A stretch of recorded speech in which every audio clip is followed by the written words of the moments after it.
호르무즈 해협으로 시선을 돌리면 그곳에서 벌어지고 있는 미국과 이란 해군의 대치로 긴장이 계속 고조되고 있습니다. 전 세계 석유와 가스 거래의 약 20%가 오가는 이 좁은 해협 때문에 전 세계는 이제 간신히 버티고 있습니다. 그리고 1,500척의 선박에 타고 있는 2만 명이 넘는 선원들이 발이 묶인 채 움직이지 못하고 있습니다. 지금 이 시간에는 해상에서의 실제 운영 상황을 좀 더 자세히 알아보기 위해 자르 이라니 선장님을 모셨습니다. 자르 이라니 선장님은 콘스텔레이션 마린 서비스의 회장이자 35년 넘게 바다에서 근무한 이 지역에서 가장 경험이 풍부한 해양 컨설턴트 중 한 분입니다. 안녕하세요. 유키에서 함께해 주셔서 감사합니다. 영광입니다. 이렇게 초대해 주셔서 정말 감사합니다. 우선 이 업계에서의 경험과 오랜 시간, 그리고 몇 달씩 바다에서 보내신 것을 생각하면 저희는 경제적 영향에 초점을 맞추고 있습니다. 하지만 2만 명이 넘는 선원들과 1,500척의 선박이 갇혀 있다는 점을 기억해야 합니다. 그 경험은 어떤가요? 그분들에게는 정말 무서운 일이라고 말씀드릴 수 있습니다. 바다에 나가 있는 것만으로도 가족과 떨어져 있는 게 충분히 힘든데요. 하지만 언제 교대될지, 다음 항해가 어디로 예정되어 있는지조차 모르는 우리 선원들에게는 정말 힘든 상황이라고 말씀드릴 수 있습니다. 그들뿐만 아니라 집에 있는 가족들도 이 배에 타고 있는 가족들을 걱정하며 불안해하고 있습니다. 왜냐하면 불확실성이 있고 여전히 보고되는 소식들이 있기 때문입니다. 파편과 미사일이 머리 위로 날아다니고 심지어 UAE 서해안 주변 정박지에서 선박들이 공격당했다는 보고도 계속되고 있기 때문입니다.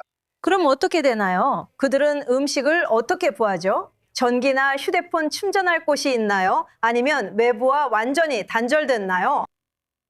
아니요, 선상에 발전기와 연료가 있습니다. 그리고 물론 더 중요한 것은 물입니다. 왜냐하면 배는 바다에서 움직일 때 물을 만들어내기 때문이죠.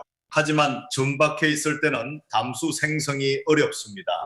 하지만 적어도 아랍에미리트 해안에서는 물과 음식 같은 필수품 공급이 꽤 쉽게 이루어진다고 말씀드릴 수 있습니다. 하지만 그것은 두바이 앵커리지, 샤르자 앵커리지, 나사이카이마 앵커리지에 정박해 있는 선박들에 해당됩니다. 다시 말하지만 선박의 하지선을 통해 물이 공급되는 것은 그리 일반적인 일이 아니었습니다. 왜냐하면 선박들은 보통 부두에 접안하거나 항구에 있을 때 이런 필수품을 공급받기 때문입니다. 그래서 선박에는 연결구와 호수가 있어서 필요할 경우 담수를 보충하고 항해를 계속할 수 있습니다. 선박이 실제 항해 중일 때는 그런 것조차 필요 없습니다. 이런 점이 문제이지만 선상에서는 배급제가 시행됩니다. 그리고 더 큰 문제는 해안선에서 멀리 떨어져 영해에 있지 않은 선박들입니다. 현재로서는 이런 보급품을 구하기에 아랍에미리트가 가장 편리합니다.